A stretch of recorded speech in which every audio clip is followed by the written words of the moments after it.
man, the king, the god of this shit, Nick fucking Gage. You know how I start this off. Shout out to all my MDK gang members around the world.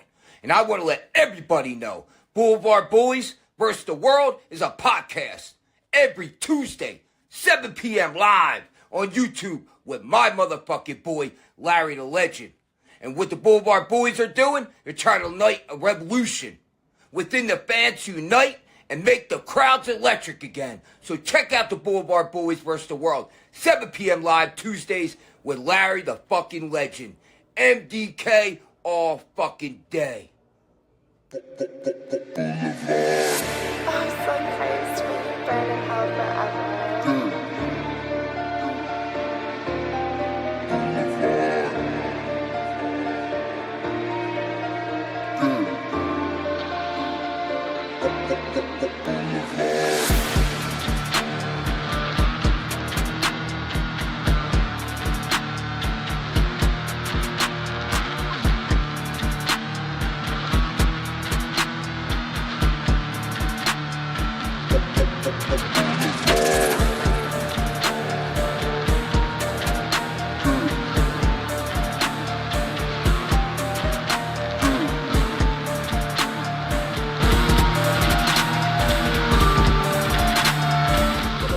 Holy shit. Hello, everyone, and welcome to Blvd Bullies versus the World. I'm Patrick with the Blvd Bullies. Pat! I've been trying to force PK, and the more I try to force that, Larry, the more you call me Pat. And Larry, literally, as Nicholas Gage was saying his final sentence, you joined the fray, and I'm trying to resize you. I'm all fucked up in the game, dude. Such is life. That's why, today, earlier, I listened to the Motorhead version of Triple H's theme.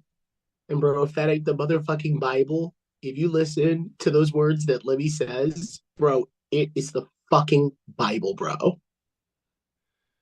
Why are you dressed like Mick Foley?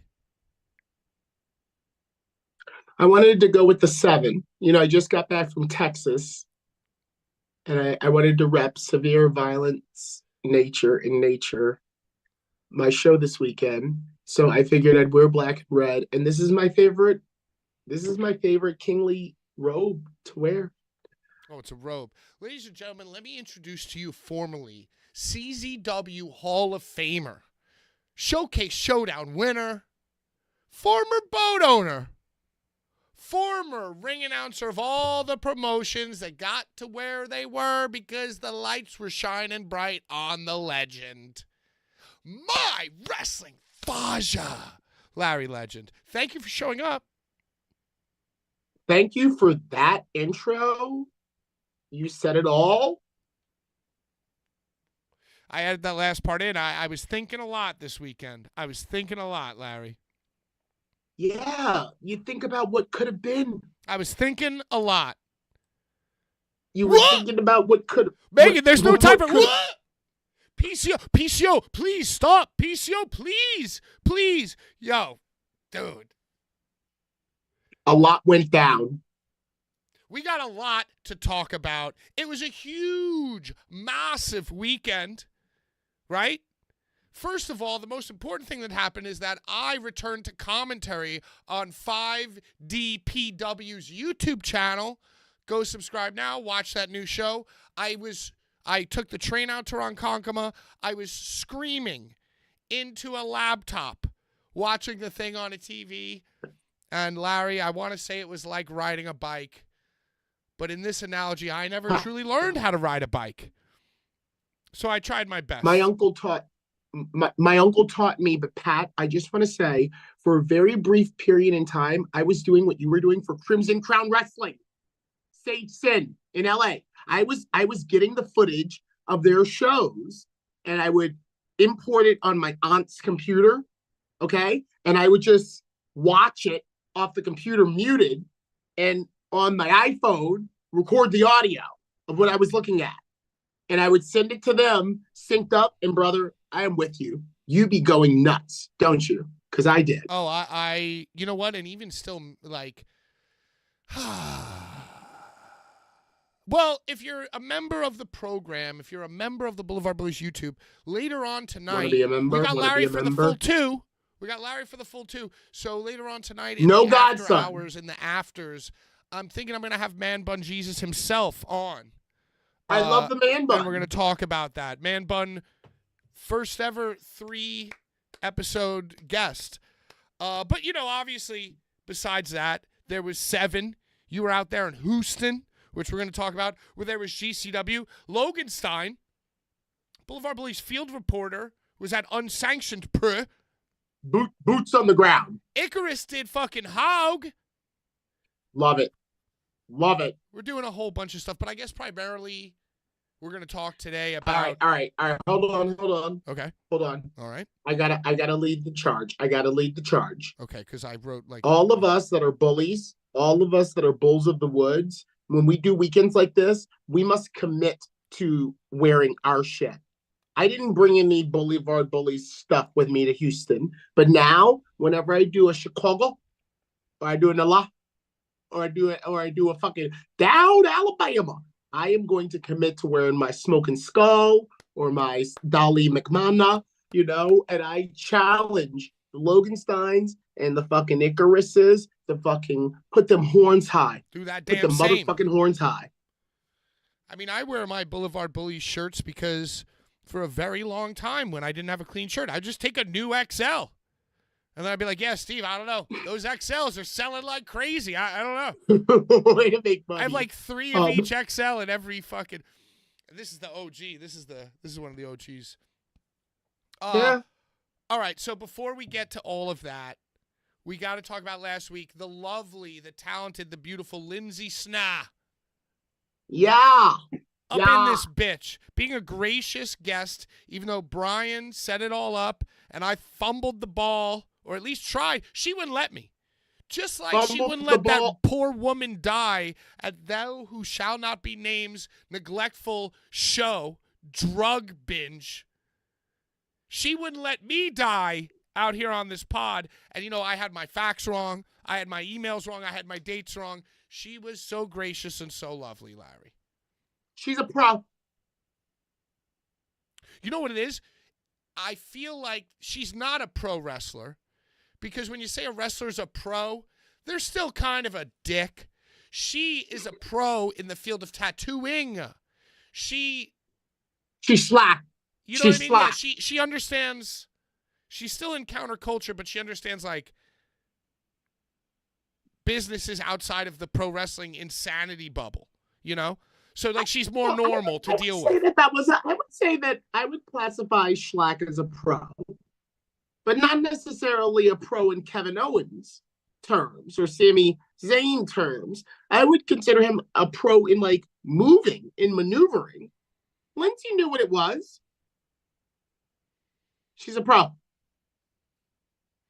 I want to read you this text that I got immediately following the program from the matriarch of the Blvd Bullies family, Mother Urk.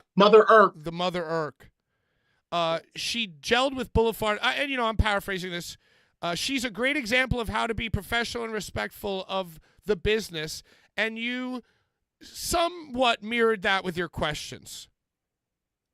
She gelled with the Blvd Bullies, and hopefully I would love to see her again. And here's my favorite part, and I feel like I almost texted this to Lindsay herself, but I didn't want to be a fucking weirdo. But this is I feel like every female wrestler would love to have this said about them. Her positivity about other women killed my ugly jealousy, my natural ugly jealousy, and turned it into something healthier. I'm genuinely impressed and grateful of her. Isn't that fucking a nice thing? I'm sorry to embarrass you, Urka. But, I just thought that was a great... Man, I feel like that's a top-tier compliment, Larry. I agree. And thank you, Mother Urk, for always contributing to the Blvd Bullies versus the world. So here's the plan for tonight. We're going to do hour 1, talk about Larry's boots on the ground. We're going to get to his favorite part of the show. Then hour 2, we're going to get deep. We're going to roll the sleeves up. And we're going to get elbow deep into the GCW What's the thing? If you don't have like plumbing, you don't live in the city, you get something to like cesspool. I would say minutia. Minutia. We're gonna get into the minutia. Mm-hmm. But first, I want to talk about the giveaways. All right. Giveaways. Once again, Brian. Brian's doing okay, but Brian's on like social media overload. He's on life overload. So he loves you. I told him too. I texted him the next day and I said, yo, everybody asked about you. They love you. Everybody wishes you the best. I'm not going to say things to him in a way to pressure him to come back. I'm just going to say things to him like, I'm just going to tell him facts, Larry. You know what I'm saying? And the facts were that everybody mentioned him. A lot of people asked about him. And he was the Lord of the giveaways. I am trying to pick up the shellac that Brian has left behind. So for right now, I don't know what's happening with that fucking last giveaway. We read the comments drunkenly on the post show, whatever. I'm trying to piece it together. Next week, I will have a plan. Also, wait, hold on. Well, the last week's giveaway, we don't know what's going away. We don't know what's going on with it. It was actually 2 weeks ago. Brian's last show, he had the fucking bundle. You know what I mean? He had a bundle to give. So then last week, our first show without Bri, we really couldn't give it. So we didn't even get to the comments because you had to leave, and then Lindsay Snow came on. It was a whole thing, and I was in the bag by myself, which is not a good formula. And I just read the comments. Should we do it? Should we pick a winner? Should we pick a winner this week? And instead of them getting whatever that bundle was, they get one of the Larry Legend Juicy Hot Dog shirts. Should we do that? Larry, I could do that. Yeah. So, I mean, I don't know. Is it all synced up or? I don't know. We'll figure it out. But I okay. Like all right. Well, you know what?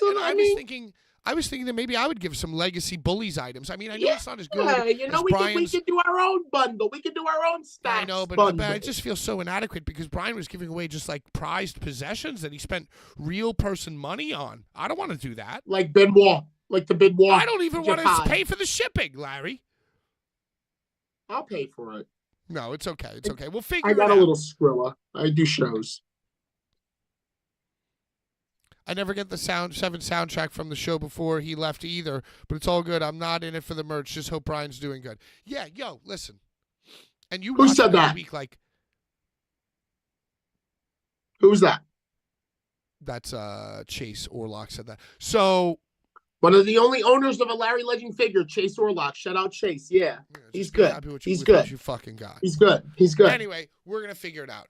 And once again, whoever I owe this Vince McMahon T-shirt to, send me a message. This is going to be a good example. No more Brian messages. You got to hit me on Bullies on Instagram or Twitter. Bullies DMs, Instagram, Twitter. You could also become a part of Blvd Bullies Elite on Facebook. You could also become part of the Blvd Bullies Discord. If there's a link, please share it. But I'm going to get it back on track. I promise you. I just now fixed my lighting. So really all I did was move this light all the way back. Still not the best, but you were a little shadowy. But I don't give a shit. But anyway, I know what you look like. I've known you for 10 years. Longer than that, Larry. I've known you for 10 years. Maybe even we might be, because I feel like I was coming to shows, hanging with you, smicking with you, like 2011. 10 years is the Blvd Bullies, basically. The first Blvd Bullies Instagram is Cage of Death 2015. Right. You're right, and we were out in the parking lot at the last one that was at Philly before 20. The last one that was at Philly before 20. Years before that.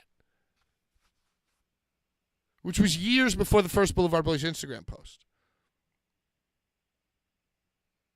Do you remember you were yelling at one of the rep? I don't remember which one it was, but you were fighting with one of the rep who was trying to eject you from the Tournament of Death, and I interjected and I was like, "These are my guys. These are my guys from New York, please. They just like to have a good time." Do you remember the parking lot? No, parking lot of death. Oh no, they were doing security. You're saying? Yeah. Well, whatever. Yo, Yes, okay, do you yes. remember Now, years ago? no, it wasn't. It wasn't And you the were rep. It was yelling. You were not. You were standing your ground, and you were not gonna let this guy get you out. And I no. saw This guy's it, and an I was idiot. like, "This is about to get really bad." It I wasn't. was It like, wasn't "This the is rep. about It to." was the kid who wound up Frankie smoking the Picard. Newports. Frankie Picard. Frankie Frankie Picard. Picard. That's who it was. Yeah. Yeah. So before we get to GC Dub versus the world versus the people versus the Blvd Bullies versus Deathmatch Elite versus Brian specifically versus Chud Dredd, and featuring Chad Chud, Mins and all the Chud, fucking losers. Chud, Dredd. Let's talk about you. Okay. Enough about everything else. Let's talk about you. You had a little gala event. You had a little flight and a little mimosa and a little cowboy hat and your dead uncle's duster. And you went on the road, traveling the 7 seas. I love my life overall, but it was really hard. Well, tell us about your airport. Take us from the beginning. Why was it hard? And what time did you have to get to the airport? Well, Pat, it was really hard because people, and you know what I mean? Oh, they're you the know worst. exactly what I mean. You know exactly what I mean, Pat. People. It's just nonstop interactions. Slipknot said it best, It's just Larry. nonstop interactions. People equal shit. But you gotta travel, you gotta interact, you gotta take your picture, you gotta da da da da da. So it was only a 3-hour flight. Both of them were only 3 hours. But I guess because Gulf Coast, East Coast, you actually get an extra hour or something, or lose an extra hour. So the flights felt like they were forever. You gained. Yeah. They were like 2 hour, 55-minute flight. I'm like, boom, I'll take a nap. 55 minutes left. I'm on the ground. No. All the flights, I kept like waking up. I kept like waking up after my initial rock me to sleep nap. And I was just like going crazy with the babies and the iPads and the stewards all looking like robots and shit, smiling. And So it was a bad flight. There were a lot of babies on your flight? A lot of babies? I did Spirit going American back. I did Spirit going American back. So I mean, maybe I don't fly enough to see how shitty Spirit is, but I did Spirit to and fro New Orleans. I did Spirit to and fro wherever. I get the cheapest. I don't care. Just don't crash the plane. Just don't plash the crane, you know? Well, I'm going to say Rich Swann, who I did not realize was on the GCW show. I did not know that Baltimore native Rich Swann was on the GCW show in the Hammerstein. Rich Swann did an Instagram post like saying, Spirit's been great to me. Everybody's got a lot of bad things to say about Spirit. I've been in the airport for 4 hours right now, and Spirit's been the most accommodating. And he did a backflip. Huh. He did a backflip right there in the Spirit gate? While one of those ladies that has to read the announcement about all the delays and cancellation, she was giving the longest announcement ever behind him, doing his Instagram post about how he'd been in the airport since 4 a.m. And that's when I realized he was on GCW. I realized he was on GCW. I'm like, oh, Swanee was in New York on GCW in the pre-show battle royale. The kickoff battle royale. Yo, that's what happens when people get sober, dude. Like, normal people get wasted while they're waiting at the airport for 4 hours. Rich Swann had to, like, do push-ups and, like, go up and do an Instagram post and, like, bother everyone around him and be all talkative. Like, people who were on drugs who are now not are more on drugs than people who are on drugs, Larry. Hey, Hey, ma'am. Hey, how you doing? Hey, I'm so fucking bored. I'm doing an Instagram post about how I love Spirit Airlines. You mind if I do a backflip right here in front of your desk? Yeah, I just did 3 minutes of planks. I did 3 sets of 3 minutes of planks. Only took up 24 minutes. I got a lot of time to kill. Mind if I do an Instagram post? Hey, do you have a charger? Whereas like people on drugs just know how to act, dude. Like alcoholics know how to act. They just sit in their seat, watch their phone. At the time that he was there, I don't think there were that many people. Like they were all sleeping around him. If you look at all the people in the back, they're all like laid out on the benches getting some Z's because everybody's flights were canceled. Yeah, like, and I'm not saying that those people are on drugs, but they, it's just a whole thing about the energy and like, you got to do a million things. It's just my opinion. So tell me about your flight. So you, like a normal person, had your... I love your opinion. I didn't know he was there. I didn't know he was there. Hey, shout out, Rich. But I flew Spirit too. It was brutal. And I flew American back. And it was roomier, but it was still brutal. And I made it. I thank God that Spirit canceled my original flight home. I was originally supposed to do Spirit all the way around. 360 degrees of Spirit. 100% to BWI. Duct-taped wings. But Spirit knew that BWI was in for some bad weather Sunday night. So they canceled the 4 p.m. flight from Houston to Baltimore. So the promoter, Mike G., former guest here on the show, Mike G friend got of the Bullies. Very good friend of the Bully. Best friends of the Bully. Yo, I saw this motherfucker cooked for you, too. Oh, I'm sorry. Continue. He got me a new flight on American, but it left at 7:30 in the morning. So keep in mind, Pat, that my whole time that I'm there, I'm thinking, oh, yeah, after this show where I blow my pipes, I'm asleep till noon. Yeah, no way, dude. That's why you were texting me at 8 a.m. Yes, dude. I thought you were having a great party. I thought you were in the midst of an amazing party. I wish. I actually went into a room. Hold on. Stop everything, Larry. I'm sorry. Casey Brown, $1.99 super chat says, belly up to the bar, Lar. He sees me. Casey sees me, and he loves what he sees. So $1.99, I'll drink to that. I'll drink to that, Pat. Cheers, sweet. And shout out Juan the driver. Danny says hi. What's up, y'all? People at work figured out that I do a show, and I hate them for it. But hey, so you had a mimosa. You were gimmicked out. You had you dressed like JBL. Sitting at the airport bar. Actually, bitch, JBL dresses like all Sagittariuses that go down south dress JBL. Okay. Yeah. I'll expand it to be like, it's a Sagittarius thing to dress for the occasion. Yes, indeed. We dress for the occasion. And that's what I did. Pat, can I just say to you, first of all, I never saw more Make America Great like hats. Where down in Houston?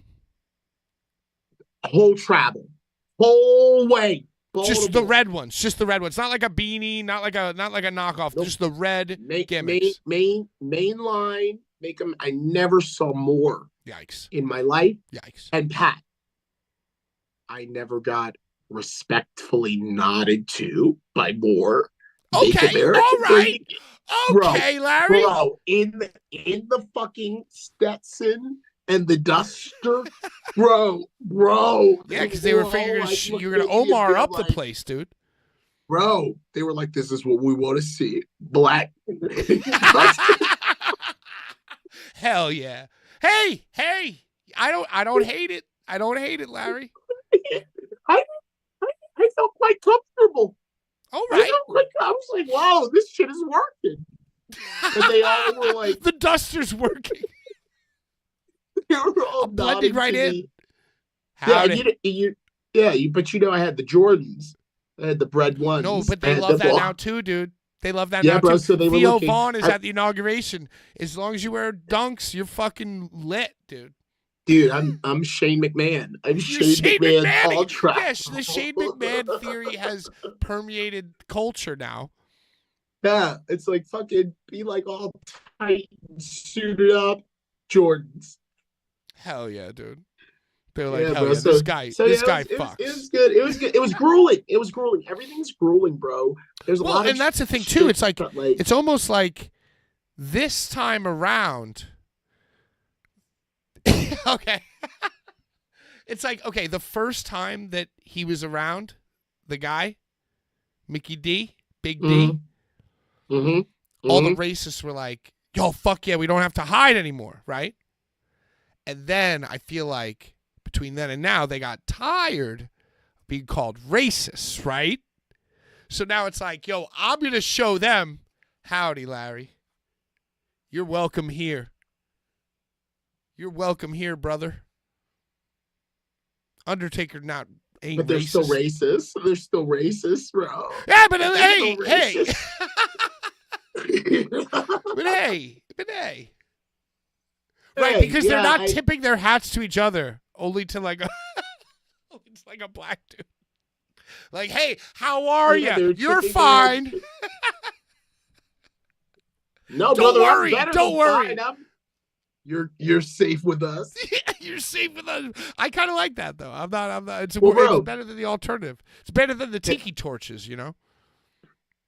And I'll tell you, every time I go to Houston, they always rent me at the car rental place, a big old fucking like pickup trait. They give you the extra shit. bass and So the I fit in. speakers. They don't. I wish. I wish. No, they just always give me like a fucking pickup truck, like a Ford F1, a Stone Cold. They always give me like a Stone Cold, the driver, a white one, Hell a white dude. Stone Cold, bro. Okay, so I'm sorry. I'm just amusing myself over here. You flew That's in. what we do. So who picked you up? Tell us who picked you up. Did they have a sign? Larry. Did I just say, Pat? Didn't I just say the rental? I right, never duh. I I'm never sorry. go anywhere. I I never go Lindsay anywhere. snowed you. I Lindsay snowed you. You don't. I mean, it's okay. All right, so tell I me never about go Mike anywhere making without a you rental. dinner. That's what I really want to hear about. Here's the part they want to hear. Okay. I landed around the same time as the ultraviolet enforcer Bobby Beverly. I landed around the same time as the ultraviolet enforcer Bobby Beverly. So the, promoter, former guest on the show, Mike G, was like, hey, Lar, are you getting your rental? And I was like, Mike, I'm Lar. And he's like, okay, can you bring Bob to my house? Robert. And I did. Robert Beverly. Robert. Yeah, Robert the beverage. So what happened? So you all met back up at Big Mike's house? Yeah. And that is when I was like, I'm hungry. And I'm like, I'm going to go get some food. And that's when Mike produced the steaks and the whole dinner. That photo of me eating the steak I feel like dinner. There were salmons. There were salmon loaves. There There steaks. was because of Kevin Gill. Oh, right. He needed Impossible steak. He only eats fish. And drinks so Mike blood had to stay make something young. For Kevin. Yeah, he had to make something for Kevin. And the he's rest 98 years old. He's got very strict dietary restrictions. Bro, this steak was so bloody, Pat. It was so bloody. And at first, bloody steak always like makes me feel like, I'm eating like flesh. But it was so good, dude. I ate like so much of it. He made you guys a banging dinner in a lovely home that he made himself in Houston. Pat, and all that happened was like, I was like, I'm going to go get some food. And like when I said that, he was like, whoa. Plop, plop, he was like, plop. wait, He had all his shit prepped. He had chimichurri like, already fucking mixed. Bro. Dude, I love this. Beautiful. What a guy. So that was me, the Bob, Kevin Gill, Dale, who was yet to have been announced for the show. Dale Patrice. He was yet to be announced for the show. He was there. Love him. And we had a nice restful night at the promoter's house. On Friday. On Friday. On free. And then we wake up on Saturday. We go to the building. Well, on Saturday I went to my coffee shop, Wild Concepts. They do the THC. There's a place in Houston called Wild Concepts, and they do the THC doses in your coffee. They do a little syringe. I wish I had one on me right now, but they do a little syringe. It's a little white substance, and they put it in your espresso or your cortado or your cappuccino. So anytime I'm in Houston, I ditched the house crew. You know, the house crew was watching Malenko versus Bret Hart, Benoit versus, that's the morning, Saturday morning, where it's like Harlem Heat. You know what I mean? It's old shit. I ditched them and I went to my coffee shop. I got my fucking cold brew with a little THC dose in it. And then I went back to the house and I went to sleep. I took a nap.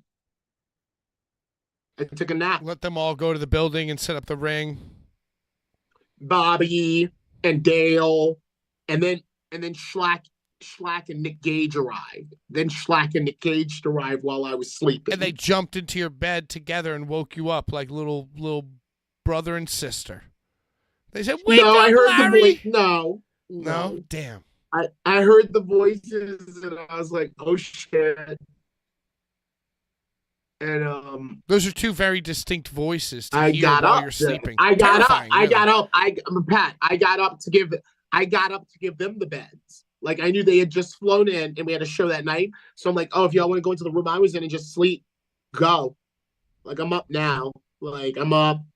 Yeah, because you're both of your horrible. Why are you guys yelling at each other while I'm trying to sleep out there in the living room? Not Nick. Nick wasn't yelling, and Schlack's voice. It's not really a yell. Yeah, but basically what you're saying is that you heard them speaking while you were asleep and had horrible nightmares, and you woke up in a cold sweat. I heard a commotion. I heard a ruckus, and I got up, and they were there, and then I was like, "Yo, go sleep," and then I ate garlic bread because I was hungry, so I ate garlic bread because we never warmed up the garlic bread from the feast the night before. How dare? And then when I got to the building is when I realized all I'd eaten that whole day was that garlic bread. Just the nose of the garlic bread. Huh? Just the nose of the garlic bread. No, I did 3. I like the nose. I like the nose. I did do the nose. Come on, we're Sag. I did the nose, and then I did the first slice, and then the second slice, and that was my brunch. So how was the show? I did not get a chance to watch it. I always assumed that these shits were on YouTube, but now they're on some other thing. They're always on a thing. Okay, now no, they used to be on YouTube. Now we're on Soul. They eventually will be re-released on YouTube, Pat. This is why you think 7. I was ready. I was trying YouTube because they always do a midnight drop of like, hey, remember the show we did? Here it is on YouTube. No. And they sometimes stream live on YouTube, but now it's Soul streaming. Soul. SOLE. Streaming. Soul. All right, well, I didn't watch it. You got any delicious stories for us? Last week, everyone was talking about MM3 versus frickin' Arrow Boy. And we were talking about Arrow Boy. We were talking about all these things. Did that match deliver? Colton Ryder Holland in the chat says, it indeed did. Tell us about that match and those guys. It was one of the best matches of the night.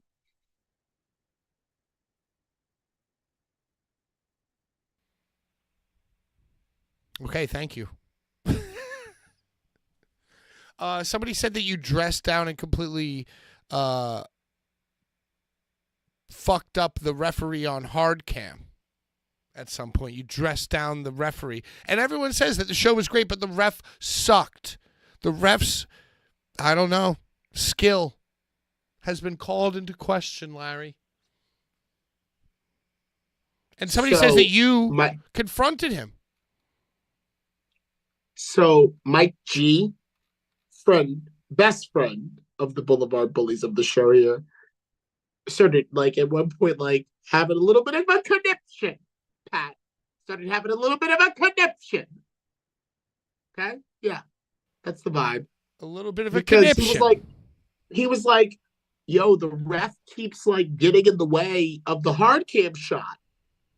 He was like, "We got our roaming We got our roaming cameras, but our production guy, who's like, go camera 1, go camera 2, go camera 3. He hates going camera 2 because the ref's fat ass is in the way.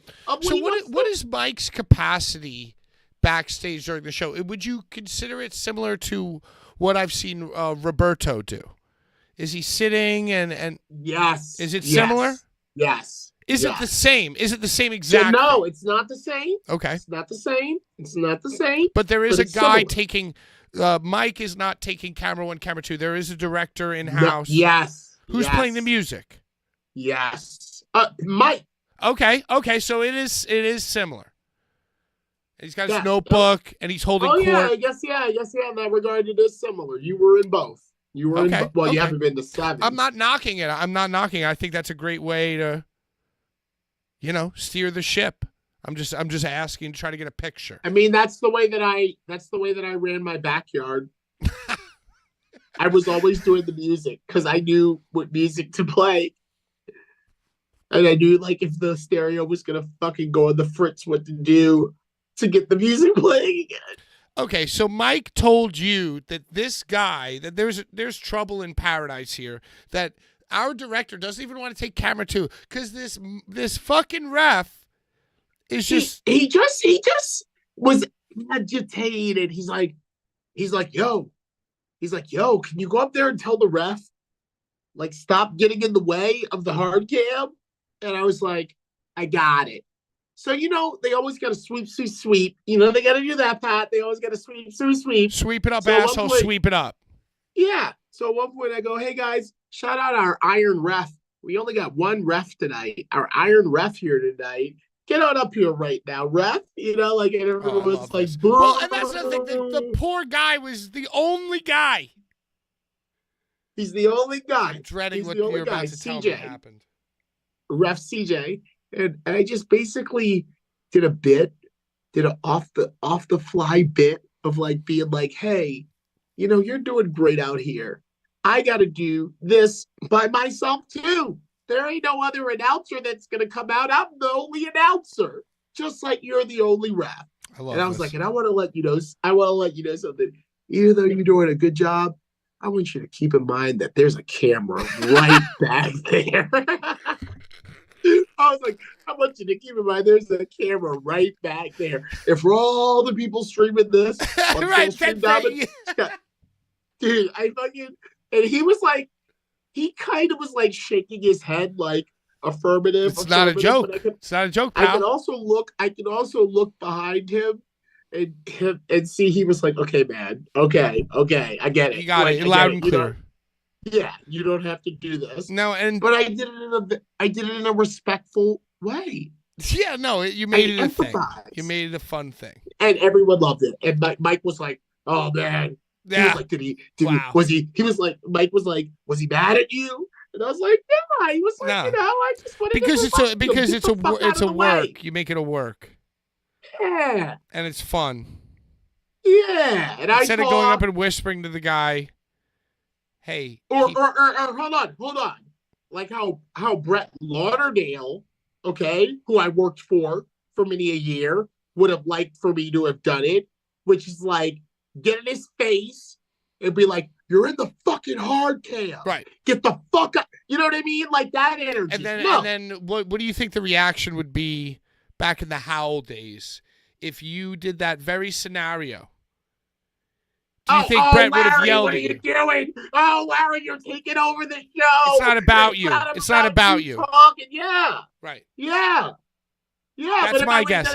Larry, it's not about you. Why would you make it about you? If I really would have dressed him down and like shit on him and cut them all up into a million pieces, as my tongue could do, like, good job, Larry. You're going to the Hammerstein ballroom. Right. But you know what's funny? I feel like in the spirit, there would have been a group of friends that Brett has that you're not even in. So he would have cheered you for burying somebody, but then laughed about how he got you to do it to his inner circle. Indeed. Very, very DeMonto. Very DeMonto. And hey, That's just a guess. That's just a guess. What do I know? I think you're on target. What do I know? I think you're right on target. So what other great matches of the show? I saw Masada smash this fucking dude so hard in the chest with a barbed wire bat. The guy didn't even sell. He just looked at him like, really? Tell me about Masada. Backstage interactions. I love him so much.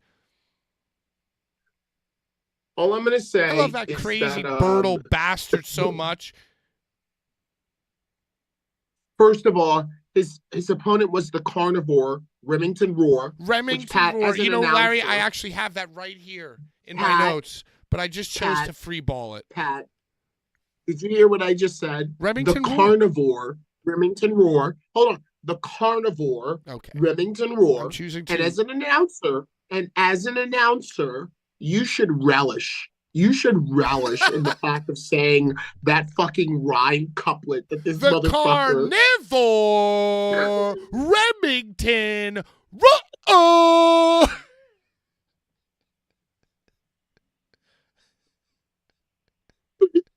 Relish. And I did. What did you do? Tell me what did. you did. Can you give me the tone and the ups and downs of what you did? First of all, he's not just the Carnivore Remington Roar. He's the coming from bleeding the store beast. He's the bleeding beast of Kansas. What? That's what comes before the Carnivore Remington Roar. The bleeding beast of what now? Kansas. The bleeding beast of Kansas. Of Kansas, of course. Of course, the thing that I was missing. I love Pat. Bleeding beast of Kansas. The Carnivore. Is that how you did it? No. The Carnivore. Okay, listen. Do you know why? I love it because of what I've been able to catch on to with Masada. But you understand, the first time that I announced Masada, I was like, oh, all these words, like originally hailing from Waco, Texas, and, you know, the international ultraviolet beast, you know, all of this shit is like, what? But over the years, I've now been able to like fucking roller coaster that intro so that whenever I see Masada on, I'm like, oh, bro, I know what to fucking say for him. Right. Well, and I don't know what to say. I don't know what to say for Gage, and that's why Gage snatched the microphone from me when I was doing the MLJ intro, the GCW intro. Gage. He was so upset that you weren't white. Dude, it was a total white power move. It was a 100% white power move. No, stop it. You don't get to announce me. You don't get to announce me, Blackie. I don't care that you're in your No. Bro, let me tell you something. Nikki gets it. Nikki gets the audience. What does an audience in Houston want to see a motherfucker like Nick Gage do when I go to do his intro? What do they want to see? Did he snatch it from you in Houston? Yes. This past weekend, he snatched it? Yes. No. Yes. There was no backup, though. What, he just did it himself? He didn't even fucking do it. He said, you know what? He snatched it and he was like, Nick fucking Gage, let's get this fucking shit started. Wow.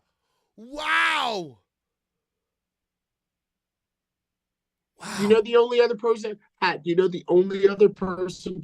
that very fucking thing to me? You know who the only other person to do that thing to me, that exact thing to me was? Hold on, let me try to think. The ultraviolet icon, Zandig.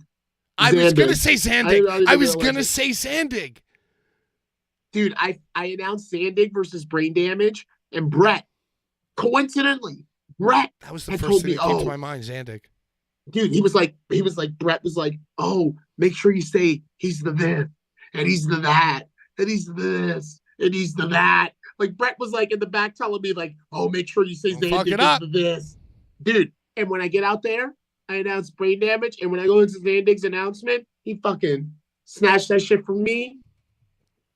Did his Give me, water. Larry, are you telling me that you were referencing a story in which MLJ was in the house and Nick snatched it from you and passed it to Emil? And then once again in Houston, he snatched it from you again? No, Zandon and Nick are two different people. How many times in your career has Nicolas Cage snatched the microphone from you while you were announcing him? Just this one time in Houston? The one time. Just this one last time? Zandon, not Nick. It was Zandon. So you're saying to me, the only other time it happened was Zandon. So you're saying to me that it's only after all the times you've announced Nicolas Cage, only after his appearance and your involvement in the Blvd Bullies did he now decide that you were not worthy to announce him and snatch the microphone from you? Huh. Yep. All right. What else from the show? Did you see Schlack? How's Schlack? Was he wearing Amanda's socks? Yeah. He was wearing Amanda's socks for his fight with Dale. He fought Dale. All right. He was supposed to fight Journey Fatu of the legendary Anawai.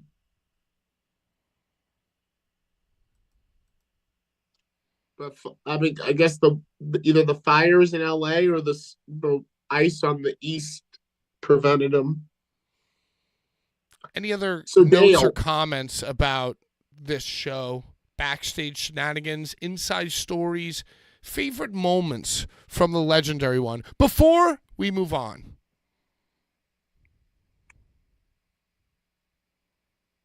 That building is very special. The H2O Center. Very much so, Pat. If you squint your eyes and watch these clips, it's the same building. But here's the thing. The H2O Center is about to Scott. So buildings like allegedly. Well, we'll see. But buildings like that Houston premiere, and if you've never been, anybody who's been knows what I'm talking about driving up to that building, standing outside of that building. It's very special for what we do. Well, Masada posted, he said, hey, there were like 4 to 5 other local promotions running tonight in the area within whatever. Bunch of miles. And Hydra packed the house. And Masada even posted on his Facebook that he was very grateful. And he did the gimmick like the fucking from the back shot. And shit looked packed, Larry. Well, shout out to Ruthless Pro Wrestling, RP Dub.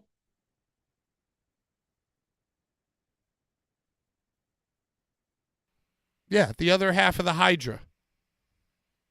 Yeah. Shout out to Ruthless Pro Wrestling, Chris Cronenberg, who was gonna be best friend of the show and guest, but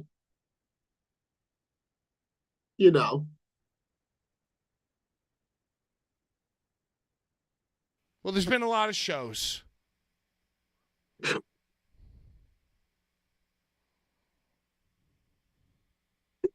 Yeah. Has it there?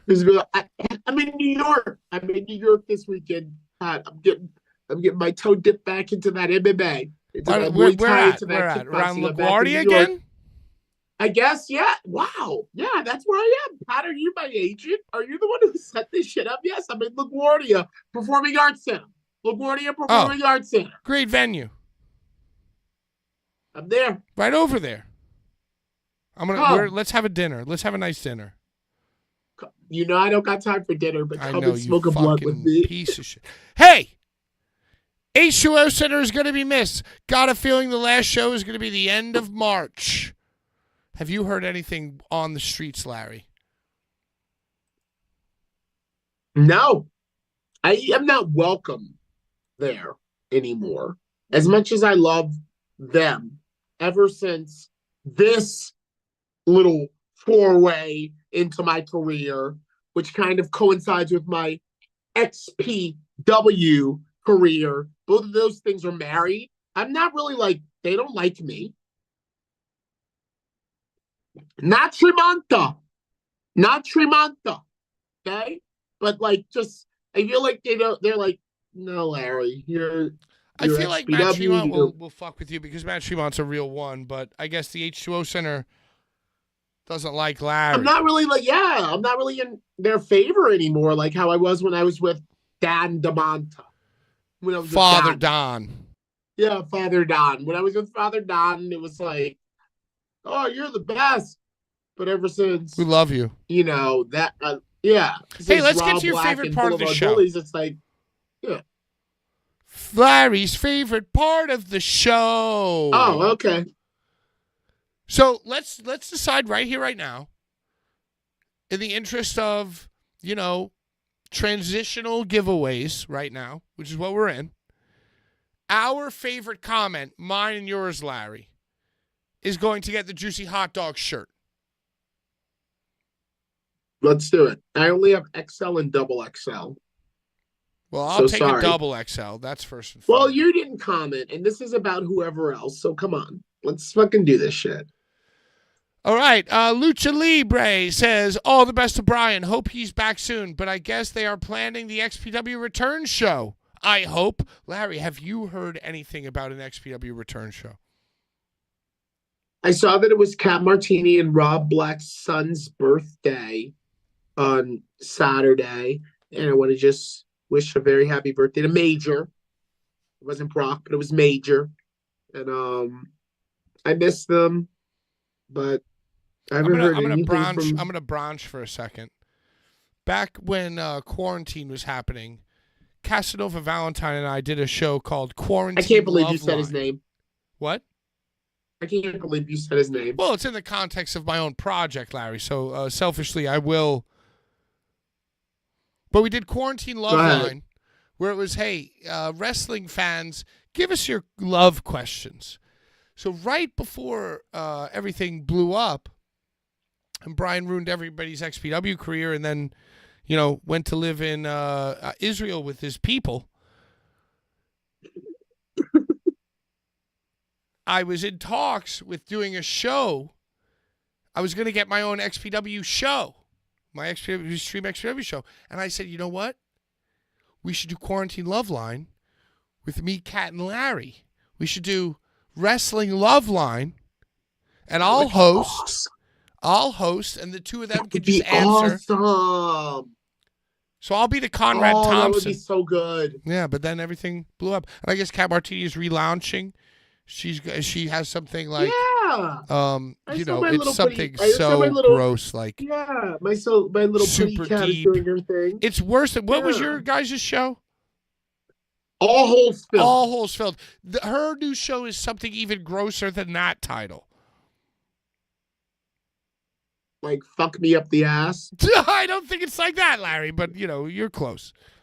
Hey, next comment. So, is what happened that Joey showed up caroling at Brian's house? No. Joey Janela has nothing to do with Brian's disappearance. Caroling? And I know for a fact from karaoke that Joey Janela can't carry a tune. And I think in the end he didn't want no Brian smoke. Does he have did his teeth get fixed yet? Confused Climber. Lindsay Snow is such a beautiful woman, and she can kick my ass. My kind of woman for real. Larry, do you want Lindsay Snow to kick your ass?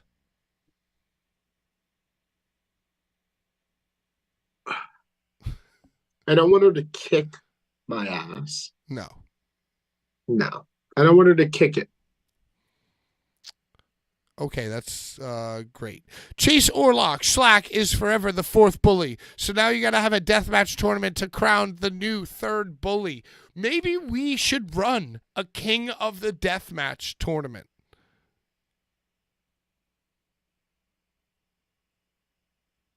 Wait, read it again. Schlack is forever the fourth bully.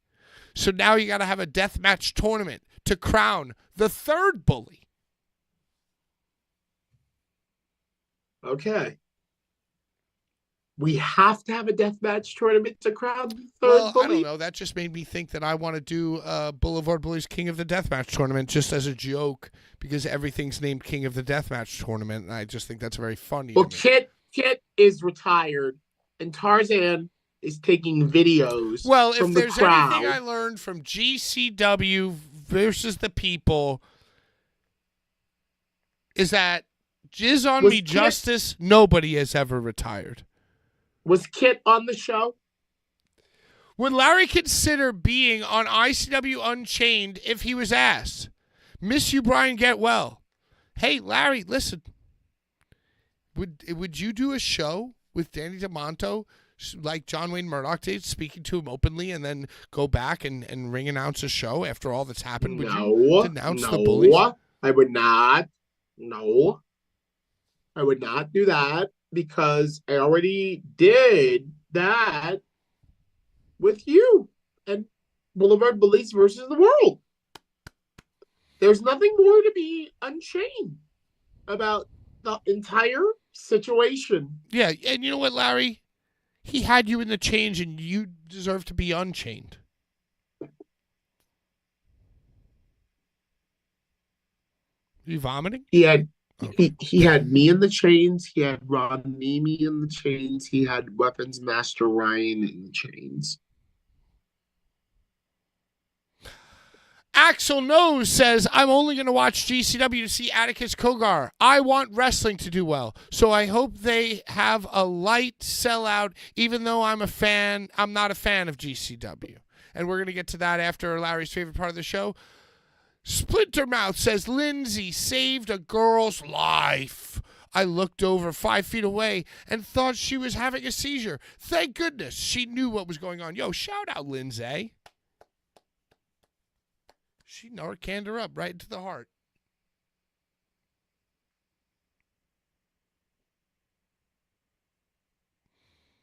ZM Zoe says, Brian has a forever home on Tuesday nights. Hope to see him back soon. Hey, you and I both. And I promise you, it wasn't our choice. It's Brian's choice.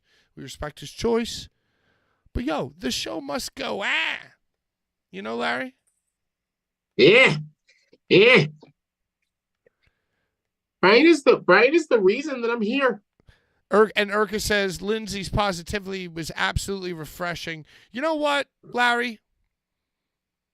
I want you to co-sign on this. I think I want to give this giveaway, the Juicy Hot Dog shirt, to Urka.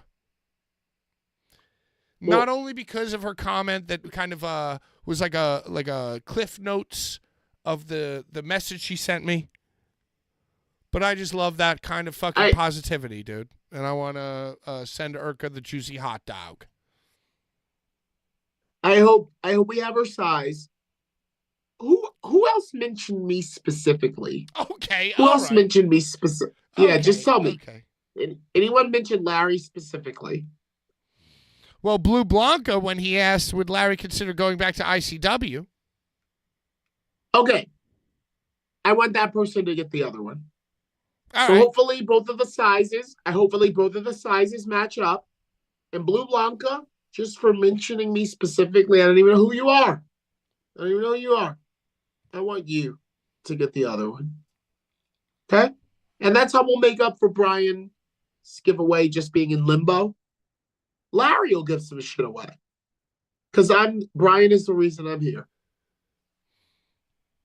How about that? And yes, and within the next week, like I said, I will get my act together. And we'll figure out a giveaway system. That's great. Yeah. I love this Juicy Hot out. Dog job by you. I mean, they're great shirts designed by my very best friend for life, Lamar. And a few of them have sold. So I got 2 just to test them out. And, I wanted to get them off of Etsy because you never know with Etsy.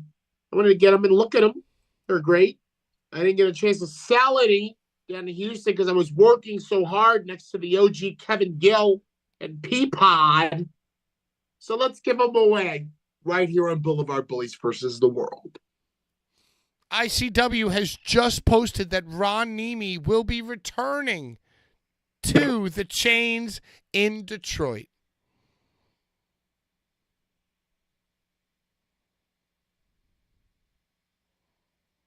Thanks, Great. Ron. Thanks for Great. ruining our memories of all the Saratoga Springs sparkling water. Wait. Thought you were cool, Say it dude. one more time. Say it one more time. I'm seeing now. Wait, what the fuck? Nemi just announced for ICW in Detroit, which, by the way, Larry, if this is true, just like Shannon announcing you for Tournament of Death or Cage of Death while we were on the air, I think it's very funny. I think it's very interesting. They want to see my real reaction to that news. They want to see what happened a couple moments ago when I banged my fist down on this desk in front of me. They want to gag me. They want to make Larry gag. Well, guess what, guys? Larry has no gag reflex. None. Zero. None.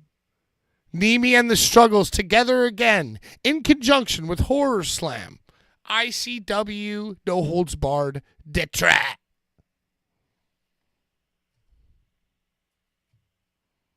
Right.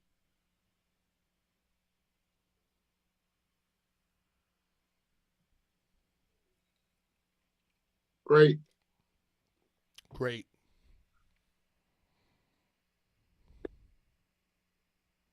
Just great. Hey, you want to talk about this GC dub? Since we are Let's now... get into it. Let's get into something else. Let's get into something else. Hey, and Ron Nemi, Larry don't have to say it. Shut up and fuck you. I mean, I'm not mad at him. I'm not mad at him. Hold on. Because you said that, I got a reveal. Okay. I got a reveal. I was just talking to the human meat grinder Schlack privately, and I was mentioning to him about rhythms. And I was mentioning to him that, I'm finding my rhythm with OG Kevin Gill. I'm finding it. I'm finding where I get in, where I fit in. But I had to just mention to him that, it was so easy with Ron. And I don't know if that was because of the White Claws or the fact that we were out of ICW together and doing Raw Black. But I just today mentioned to Schlack how, yo, it was cool, but bro, Ron is just knows me, and I just know him. So I'm glad he's gonna be back with the Struggles. Listen, let me tell you something. Struggles. Let me tell you something, Larry. 2025 is about peace, love, forgiveness, and the DM community. All love. Is there a graphic? Everyone's rebuilding those burnt bridges. No more negativity. It's all about love, hugs and kisses. Let me tell you something. Fuck that. Okay? The bridges I burn light my way. And everybody who's mending these bridges, we're down. Bad.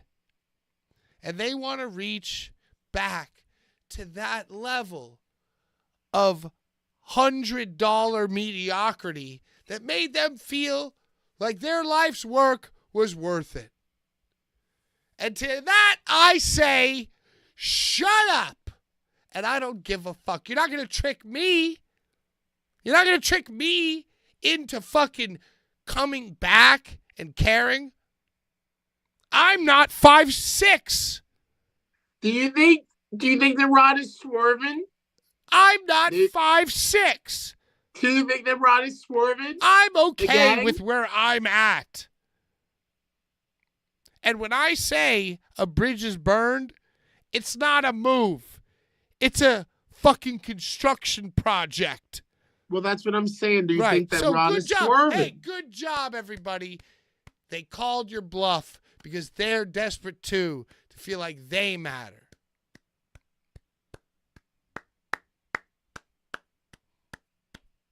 Do you Welcome think that back. Ron could? Welcome Do you back. think? Renaissance. Hey, thank Do you you for. think that Oh my Ron? God, I'm Do sorry you too. think that? Do I'm you sorry think that too. Ron? Do you think that Ron might be swerving the gang? No, I think that Ron doesn't give a fuck, and if somebody wants to work with him, he's gonna work. And I don't. If somebody In wants all this honesty, hole, in all if reality and somebody wants honesty, this hole, if somebody wants this hole is for the taking. no, that's not necessarily true. He's a whore. Are you saying He's he's a a whore? hooah. Are you saying that I'm saying that he's a hooah? No, Larry. Listen, why do we do what we do? You know what I mean? We want to be wanted, right? We're all trying to fill the void. And listen, Danny DeMonto I cannot believe fills this news. a I lot can't of believe it. voids, dude.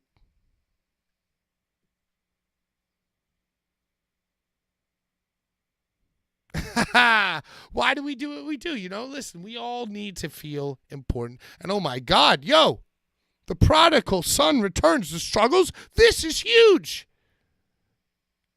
This is massive. I might even make a new email to get a new trial just to watch what these two geniuses have to say. Now,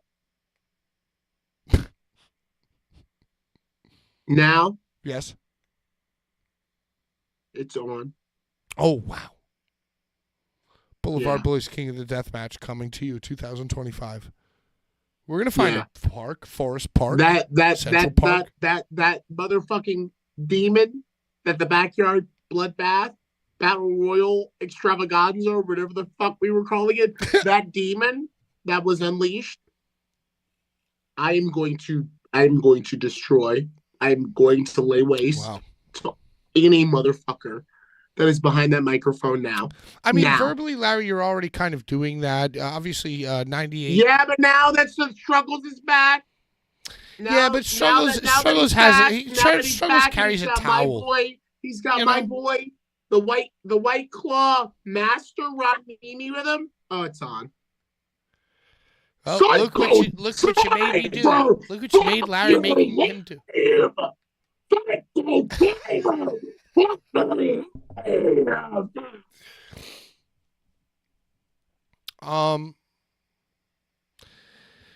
You know, I don't know. I guess if I had to really try to break it down, my thoughts about that whole run. And Larry, listen, you were integral. Like, you know, it was Ron and Strug and Lar. That was the big power trio. And when there was nothing else to watch, and Danny DeMonto was the only one who would the graphics. Maybe they made the graphics like it was Ron and Struggs and Lar, but it's really just me and Ron. Yeah, no, and you know, I just feel like the coach probably could have handled that whole situation better. You know what I mean?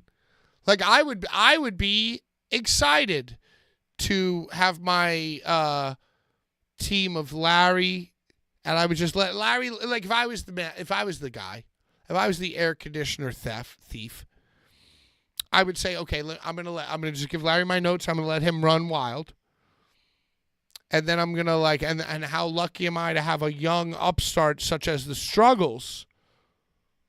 You know, and I don't know what you're talking about. It was a good team. It was a good team. Upstart, a podcast or whatever. I mean, you were with the Struggles at Bloodsport 2. Or Bloodsport 1. Bloodsport 1. Whatever it was, you were there with them. I didn't even know who he was.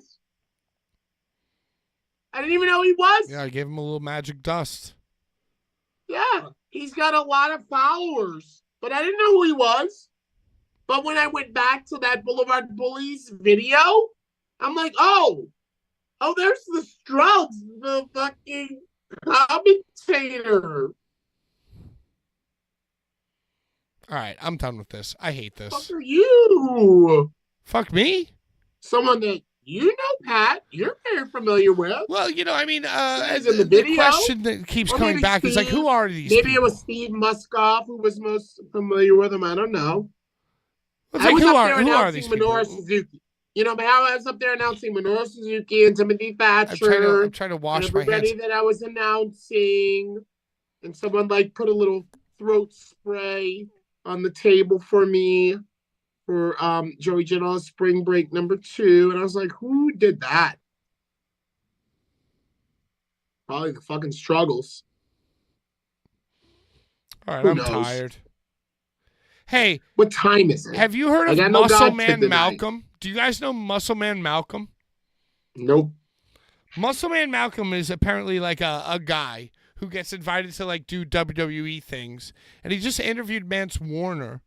And I didn't see it through Muscle Man Malcolm's page. I saw it through Mance Warner's page.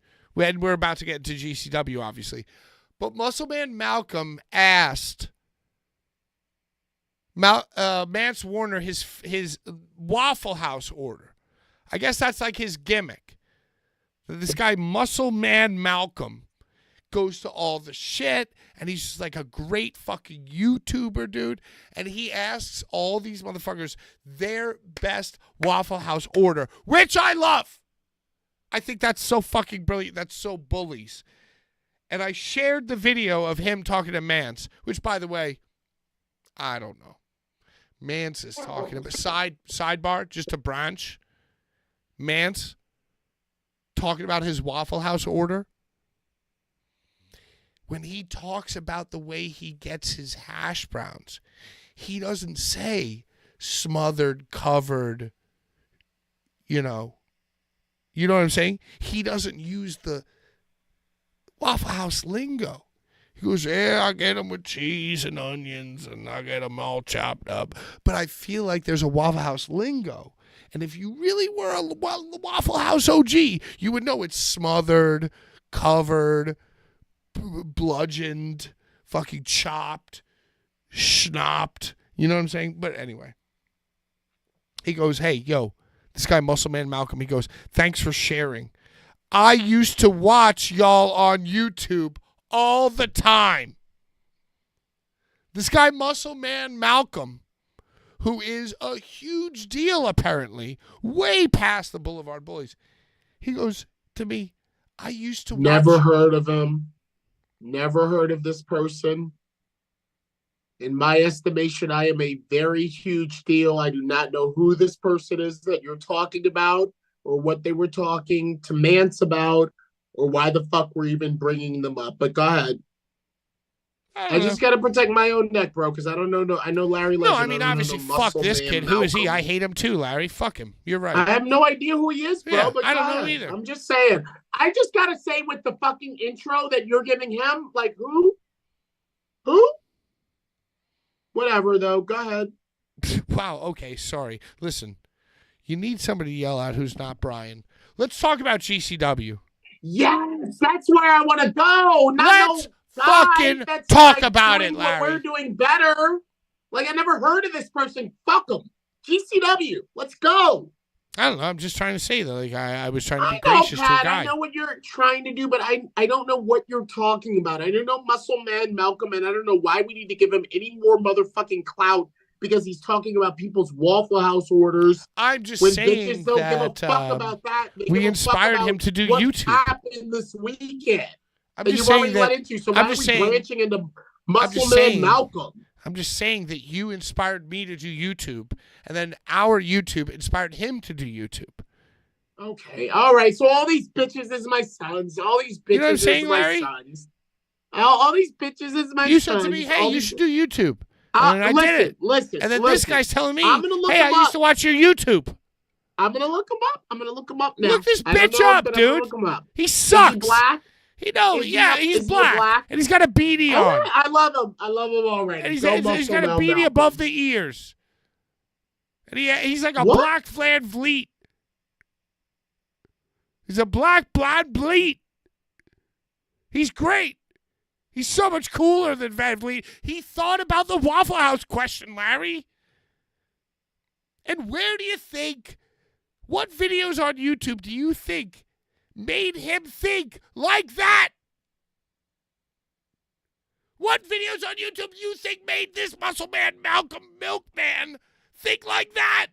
That's what I was trying to say, fucking Larry.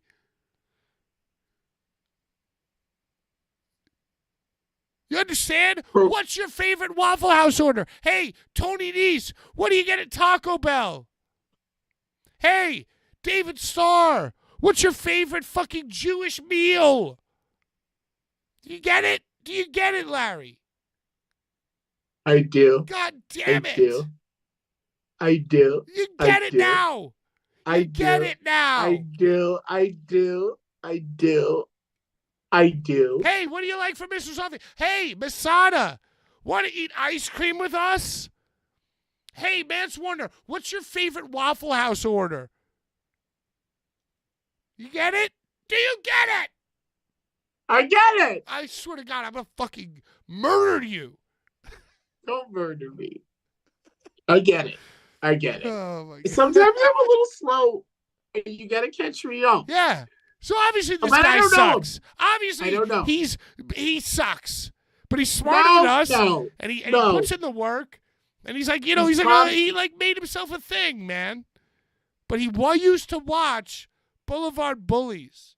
And he really cares. And he graduated college. And he doesn't wear his beanie past his ears. And he's really doing good. And he's a cool dude. Yeah. And everybody respects him. But you know Unlike what? us. You know what? For every muscle man, Malcolm, there's a Servina. So How dare you even imply, dude? Listen, I've been on this show with you for a year and a half. 2 hosts gone. Hey, before we get to GCW, let's listen to a man who can, in 2.5 minutes, basically say all the things on the show that we should be talking about that we never get to. Let's get to a man that I love. A man that all the classics respect. Ladies and gentlemen, thoughts of a cowboy. It's Tuesday, it's Blvd Bullies. I'm in my fucking hut where it's 2 fucking degrees out in Pennsylvania. There's fucking snow everywhere. My balls have been stuck to my leg for pretty much a whole day. I'm putting boiling water on it, but that's beside the point.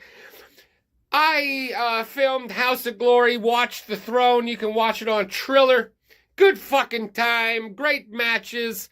Ricky Starks made his debut for House of Glory, tore the fucking house down with Mike Santana. Great fucking shit. Cardona talking about banging Chelsea Green. It was good times. And then Mustafa Ali showing up and shutting the fuck down Matt Cardona. Then CM Punk, I'm going to skip a couple days because, CM Punk was on Netflix again. Said he's going to unalive Hulkamania, and I would love when that day happened. And he said he would throw his dusty ass over the fucking ring posts if he shows up at Royal Rumble. He's going to unalive, because that's the safe word, Hulkamania. Then Tessa Blanchard was chanted and called a racist for pretty much a whole fucking TNA show. My God. It's good times, I guess. And then GCW, Effie is your new Grand Wizard Champion of GCW. Allie Catch should be in everybody's mind, and support and GoFundMes have been made. Allie Catch suffered a horrendous injury at GCW. Thoughts go out for her. Mance Warner won a title run for GCW. What a goddamn man that dude is. Mance Warner, fucking living legend. And then Joey Janela's taking on Sabu for his final match. And that's my thoughts. Trump fixed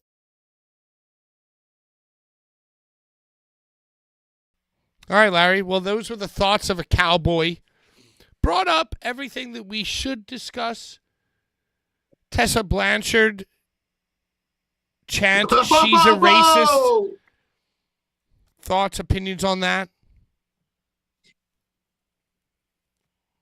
Well, she wore red and yellow, and Hogan himself on the premiere of Raw on Netflix got a very cold reception from the universe.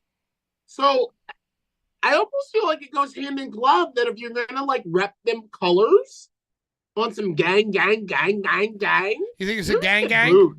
Yeah, everybody. Gang, I did cut thoughts of a cowboy off, and tune in at 9:15 for the members only broadcast if you want to hear the rest of that, and also hear from Man Bun Jesus about 5DPW. But for right now, we're going in on GC Dub.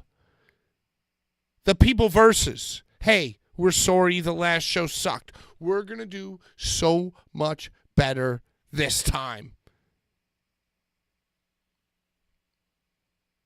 And within 1 minute of the first match,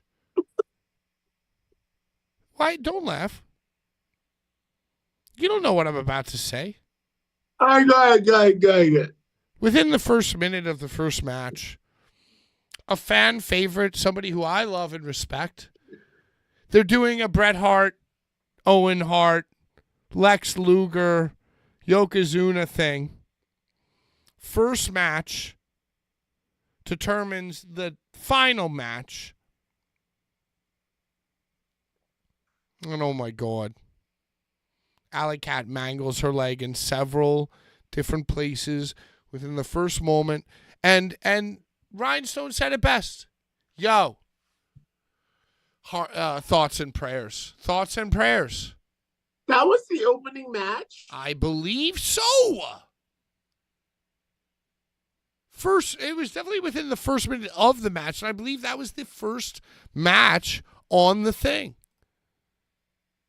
Wait, they did pre-show Battle Royale featuring former Impact Wrestling World Champion Rich Swann. They did the pre-show Battle Royale featuring former Impact Pro Wrestling World Champion. Well, it wasn't a Battle Royale. It wasn't the Rumble. It was the Scramble. Pre-show, right? It was the pre-show Scramble. Manders defeats Blake Christian, Fuego del Sol, Marcus Mathers ID, Mr. Danger, and Rich Swann. Okay, and that was on the pre-show, right? That was on the pre-show. And then there was the Rumble match.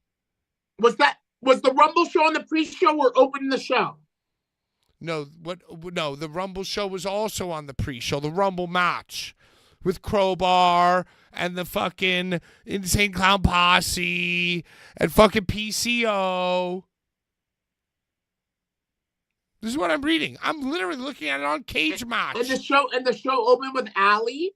The show opened with Allie breaking her leg. No, the show opened, No. I'm sorry, with the Extreme Title Ultra-Violent Unification. I knew it, dude. I knew Allie did not start that show, I'm saying bro. it was the I next knew that match. did It was not early on. happen at It the was either the beginning. first or second match. Well, what number was it, Pat? 2. Okay. But already after having the pre-show Scramble, We had the 2 in the then pre-show, and then we had the Rumble, Ultra-Violent. that's a long time. They're taking, this is why the show. It was definitely got a so much negative 6-hour feedback, fucking bro. show. Yes, dude. There's so much. A Scramble, and then a Rumble, and then Allie first. That's a lot. Full disclosure, everybody. I did not watch the whole show. What I watched live was the 6-man between Silver Fox Tajiri and the ECW guys, which was dope because fucking 51-year-old Super Crazy did a moonsault off the exact same place that he did it 20 years ago at one night only. And countless times before that. So I loved that. I also watched Josh Barnett and fucking Tom Pistoke. Then I watched fucking Atticus and Megan, That's Gotta Be Bane, later in that evening. And then I watched whatever happened after that. And then I fell asleep because it was boring. But I'm trying to go through the show like a journalist. Go. Larry, first match. Extreme title. Matt Tremont wins. I think that makes sense. That's the way to do things. Brandon Kirk absolutely fucking murdered Drew Parker. Did you see this? Like Insano Bomb or whatever the fuck he calls it. It's called Psycho Driver Factory. Title change, Matt Tremont wins. And so Allie fucked her shit up. I saw, hold on.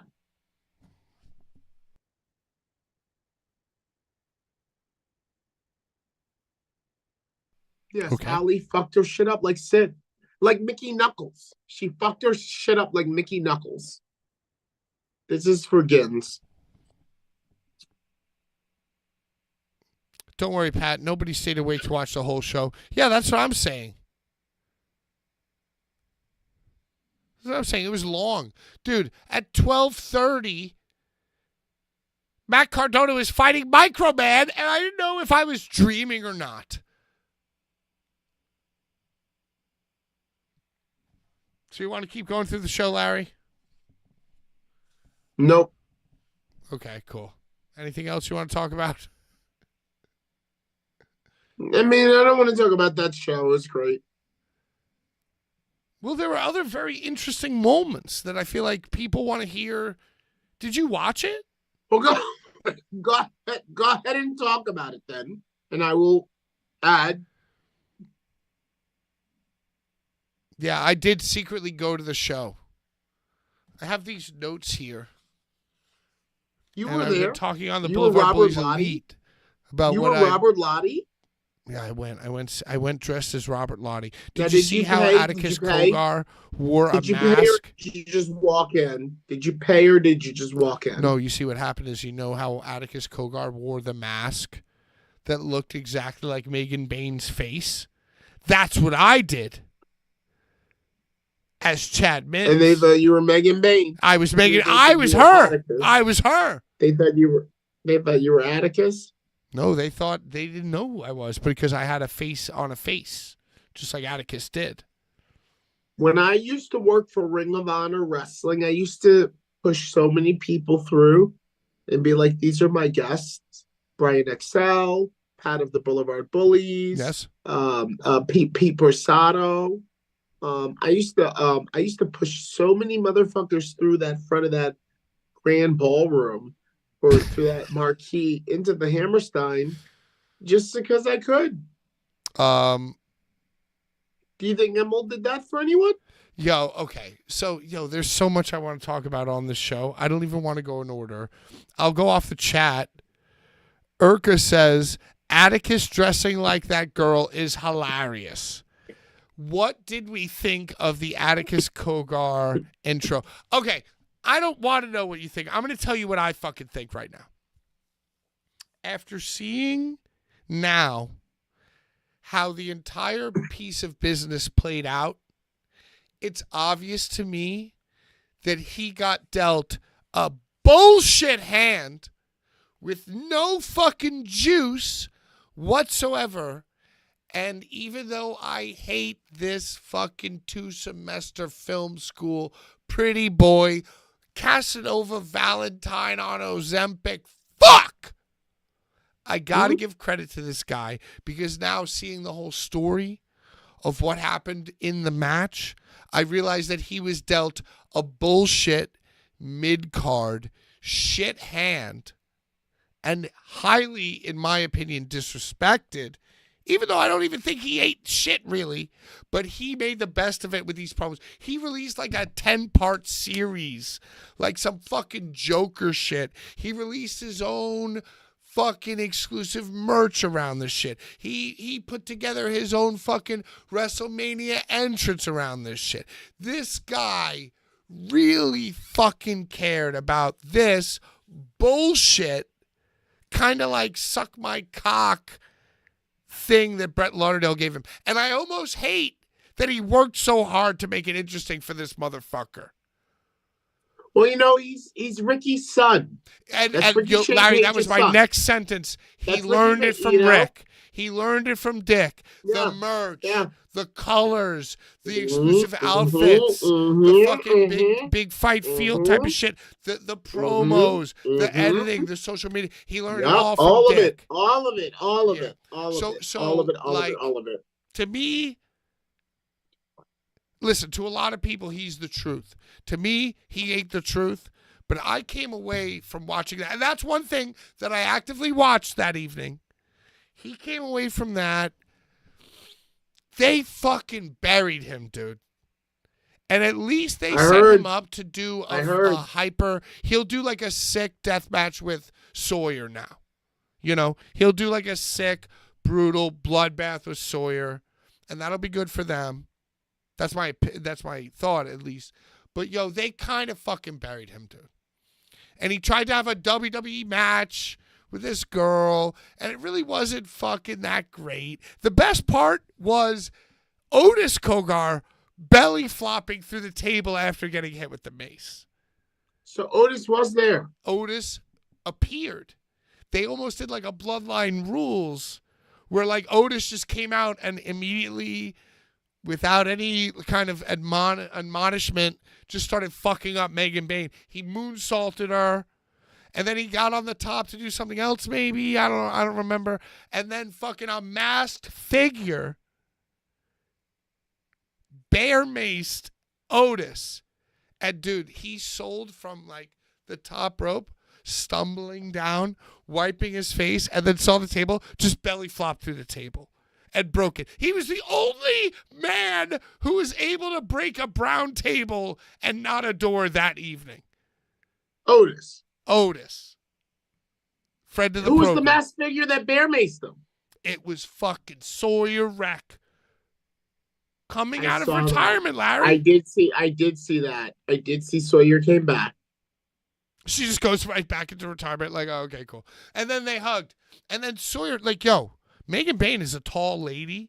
Sawyer Wreck was like 6 inches taller than fucking Megan Bayne on the broadcast.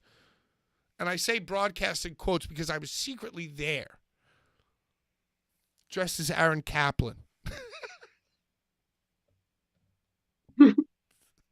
Aaron's still my boy. But so yo, to me, he's so defenseless. yo, listen, shout out to Atticus for taking the Ricky Shane Page approach, the Dick Page. And he had all new merch. He came out with his own fucking Megan Bayne hat and face mask. Like this guy, one leg of his pants was all of her like OnlyFans photos.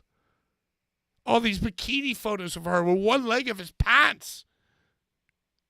This guy went in on this bullshit assignment that Brett Lauderdale gave him.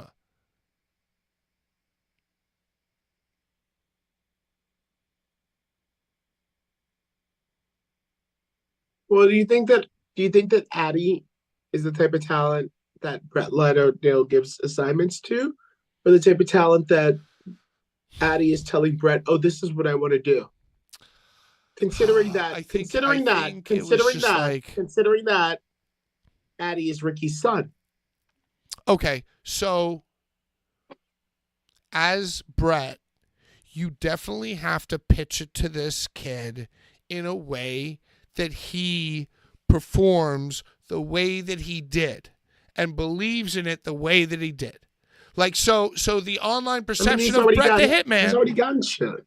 But you see what I'm saying, though? Like, he's already gotten Masada. He's already gotten. Didn't he do Masada down in Tampa? Wasn't that a big deal? Like adding Masada for the very first time, and Brett himself got involved in it and like hit Addie with tubes. And that was out Tampa when Danny was like, "We're gonna bury you, kid."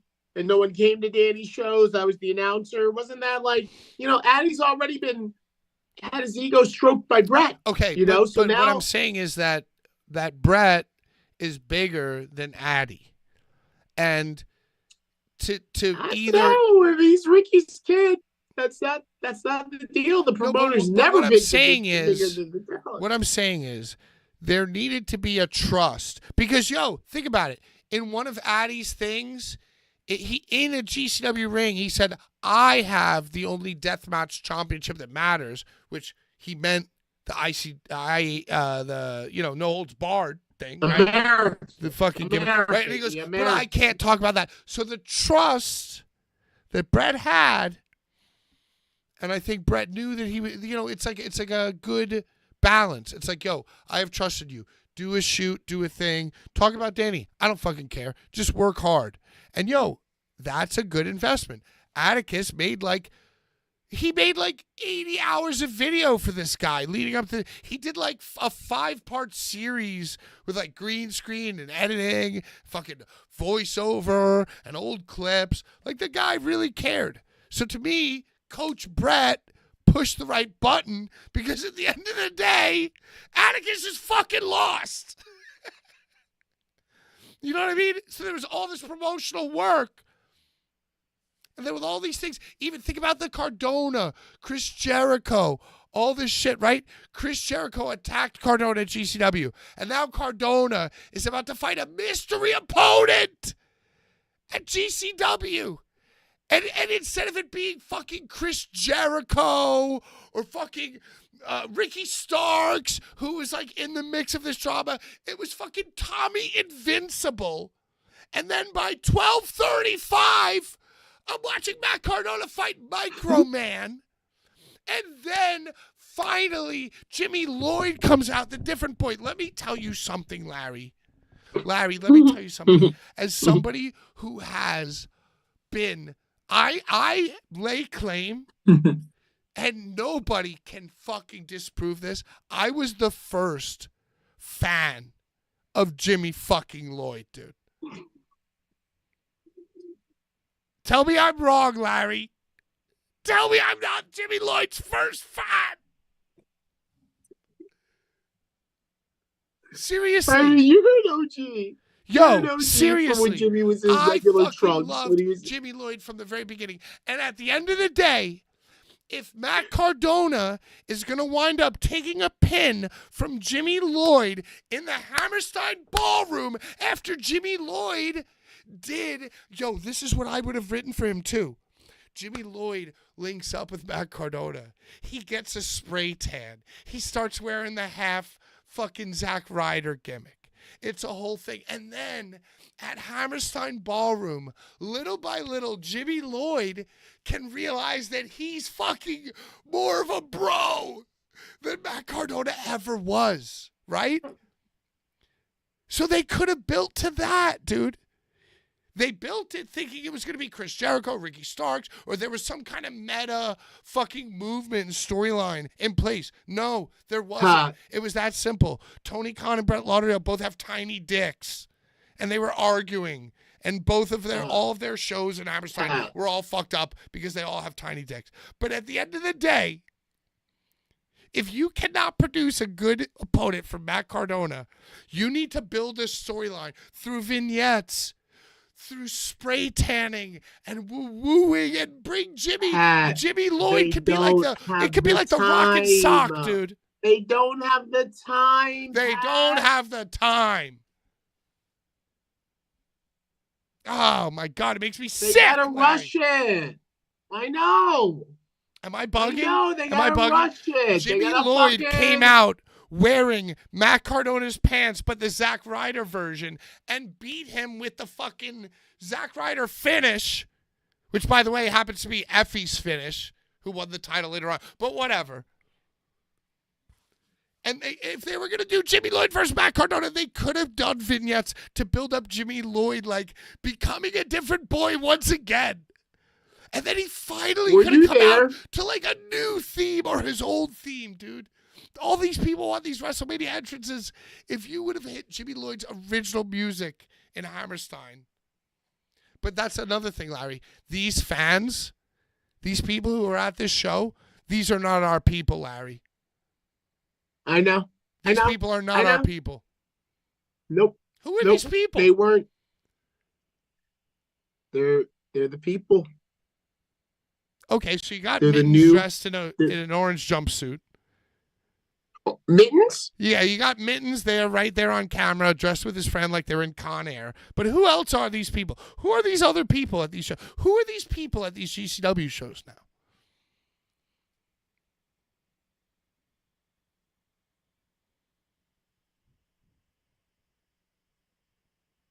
I don't know, dude.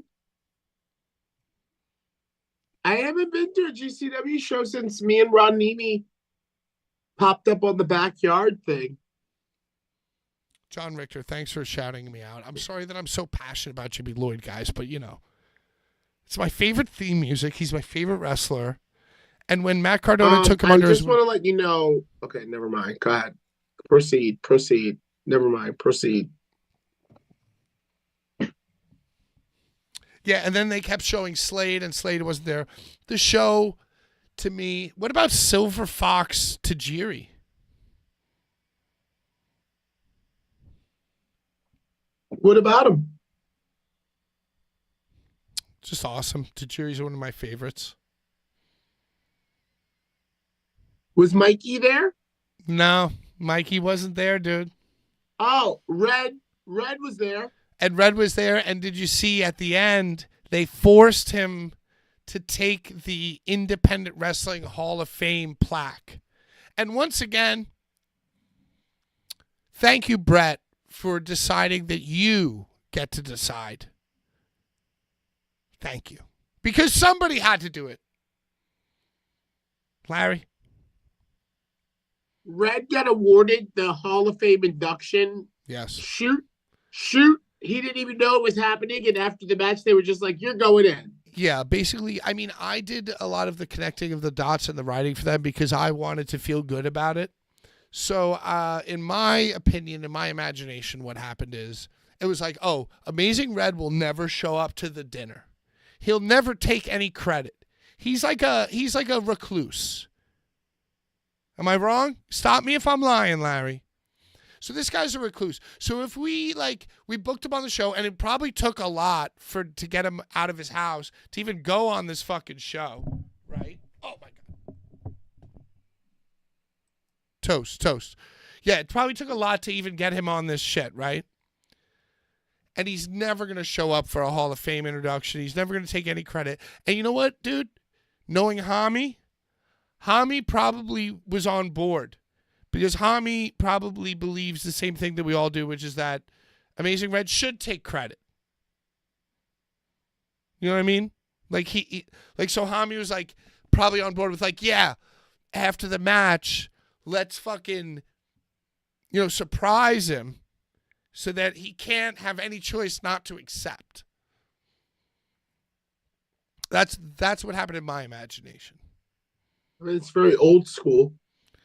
And I think it's cute. I mean, the other thing that I hate is that MLJ was the one at the helm. Like, that's not a guy who even knows about fucking Amazing Red. A guy like Larry would probably be able to, Amazing Red, we just want to tell you that you are absolutely cherished by the community in New York City. And what helped it is MLJ didn't botch it. He didn't botch it. He didn't fuck it up. He colored within the lines, and the crowd started cheering. So he was able to fade into not being Emil and just be a voice. And then you saw Homicide presenting. Emil didn't present it, so Homicide presenting and Homicide putting it over made it okay. And it was a lovely moment. And I'm buying in. Even though I fucking hate MLJ and his orange shirt. He's guilty. Oh my God. Yeah. No shit. He's guilty. Yeah, extremely guilty. What else? Should we talk about mainstream at all? Oh my God, you don't want to keep going down this fucking Well, yeah. I mean, yeah. card? Go ahead. Keep going. Keep going. What about Baron Corbin versus fucking Josh Barnett, dude? Tom Pistock. Did you watch this? Well, I mean, suffice to say, they had a very sweaty. Pat, were there any blacks on this show? Were there any blacks on the main card, Hold like on, let me African check my Americans? notes. No, I don't think so. Was Reginald on the show? Well, no, fucking The Rich Swann was on African-American the. We former- talked about Richie. the pre-show, the dark match, Pat. But like, I'm talking about the main card. Any blacks? Masato Tanaka is Japanese.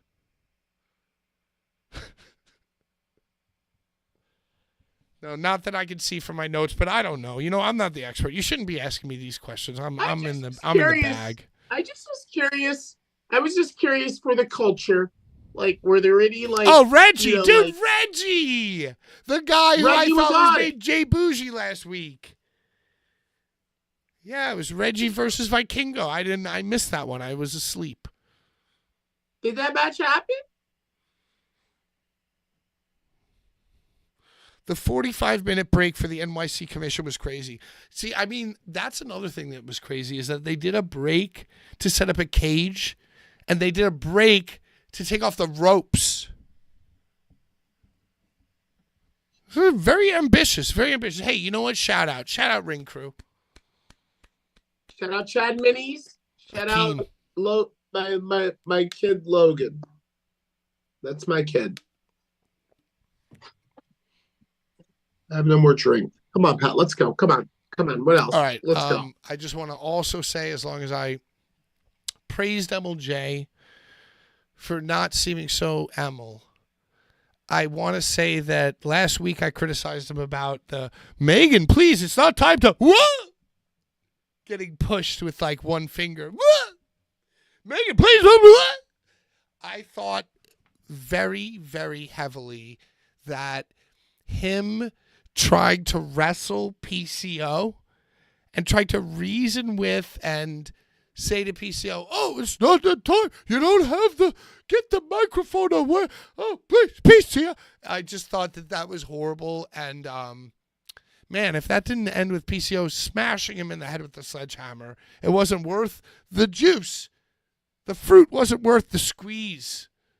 MLJ got on the microphone and tried to calm PCO down or something. Is that what you're telling me right now on Blvd Bullies versus the World?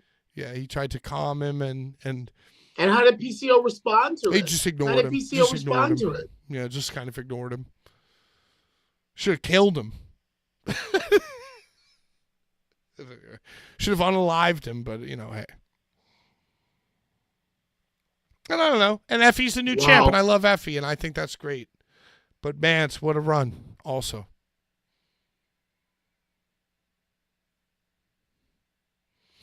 I think the thing. And Allie broke her leg in two places. What?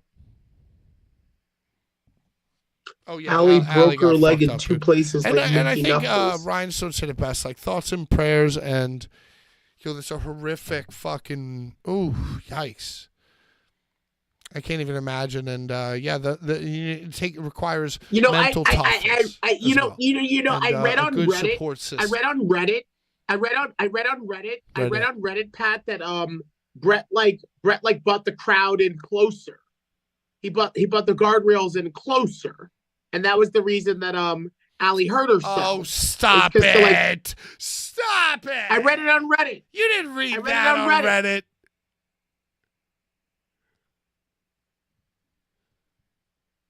I did. Do I think Allie was supposed to go over? Nah.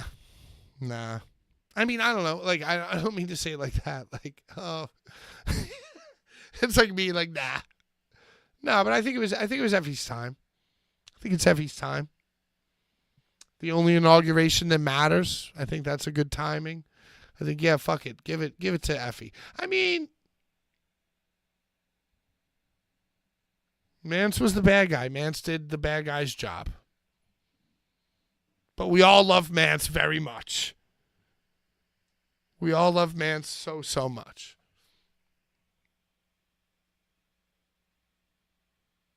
I don't know. What do you think, Larry? Highlights, lowlights. Was it better? Okay.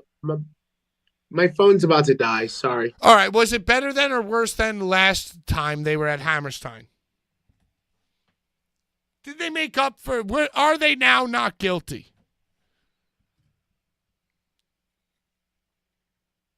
Yeah.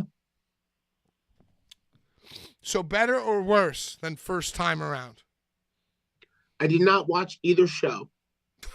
but Pat, they were able to go off the air. They were like able to go off the air this time, like on time, like, hey, thanks for joining us. Bye, everybody. And the last time I heard, they rushed it. I heard it was like, all of a sudden, it was like 2 minutes into the match. They're like, thanks for joining us. Bye. So I guess, yeah, they got it. They got it in. It's a lot of time, at least, right?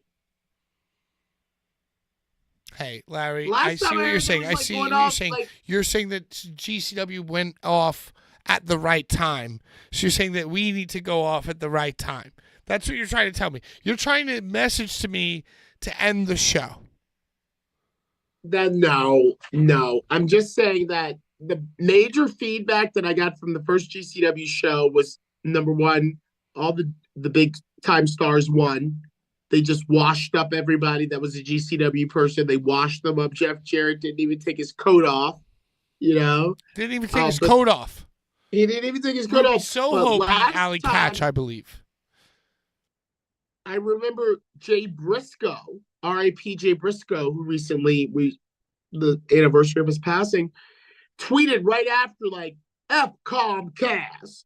They won't let us go longer, or whatever the cable company was, or like, you know, like we had to rush, you know? So I guess they learned and were able to get it all in during the sort of space that they had to be broadcast. So good on them.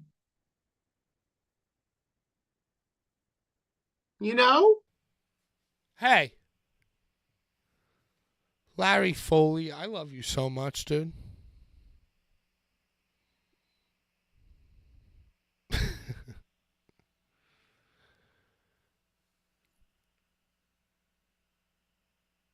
All right, we got to say goodbye. I Or think what? it's time to say goodbye, Larry. I think we tried to generate some interesting thoughts and opinions. I think Larry brings lovely perspective to the game, and we've had a lot of comments that say, "Hey, two voices." We like that. Schlack said he was going to appear, and Schlack did not appear. He's got a tattoo. Anyway, I implore you right now, spend $2.99, and we're going to continue in After Casey Hours Brown, shout out. to talk $1.99. about things that happen in the members only 9:15 version of Blvd Bullies Afters. Larry, I love you so much. Tell people where they can get this hot dog shirt. Etsy. I don't have any more because we gave him all the ones that I have away tonight. So you Give me sold a them lot. You addresses, only had but 2 left. Etsy. I mean, there's a bunch, but I just got 4 just to look at how they would look. Hey, guess So I got what? 2. I'm giving them both away to them 2 people we said, Mother Irk and whoever else. Hopefully they're the right sizes. But you can get it on Etsy. Get it. Yeah, made to order. And when those supplies are done, maybe you could find it made to order on Blvd Bullies. Maybe. May fucking be. Hey, and guess what? If you're somebody who we don't like, who's selling merch, or you're somebody who we don't like, who's wrestling, or you're somebody who we don't like, who's talking about wrestling, if you are one of our enemies, we got to tell you, Happy New Year. Die slow. Check out all the merch on Blvd Bullies. Until next time, we're out of time.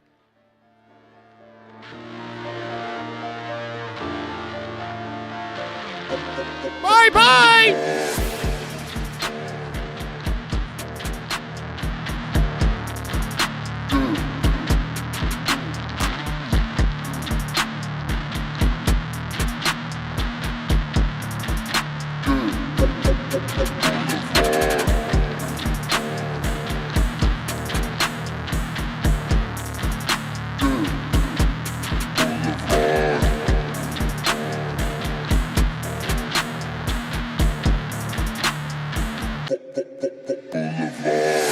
I'm so crazy when you burn in hell forever.